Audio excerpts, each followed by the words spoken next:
All right, this is what the court is going to do. The court is going to sentence you to 10 years in the prison, suspended and probated for 5 years, regular reporting by Zoom or in person. There's to be no contact with Stephen Douglas Shelby. There's to be no residing with minors. I want a referral to felony drug court. And if you're drug tested today, what are the results going to be? So you still have a lot of work to do. I got I did it. Sorry, I'm doing it. Well, here's the thing. Nobody can help you if you don't reach out and if you don't help yourself. Lifetime Recovery is a good program, but they can't give you tools and then you're just like, I'll take the meth, you know? I understand. TAP evaluation out of custody, follow TAP recommendations. There's going to be 120 sober meetings in 120 days. Proof of employment within 30 days. No employment as a home health care provider or with minors.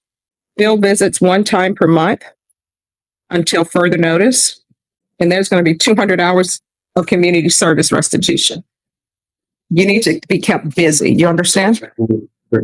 Because this is a plea bargain agreement, because I followed your plea bargain agreement, and because you waived your right to appeal, you do not have the court's permission to appeal. This is a felony conviction. You're not allowed to own or possess any weapons or ammunition. If you have a question over what that is, you'll need to speak to an attorney. Do you understand? I understand. All right, we can go off the record. Here's the thing. I've had people who've come in here before, and you can tell they're extremely high.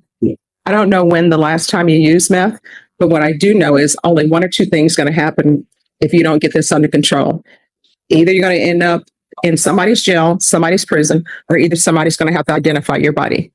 Here's a suggestion. You should probably go back to Lifetime and tell them you need to be in their inpatient treatment.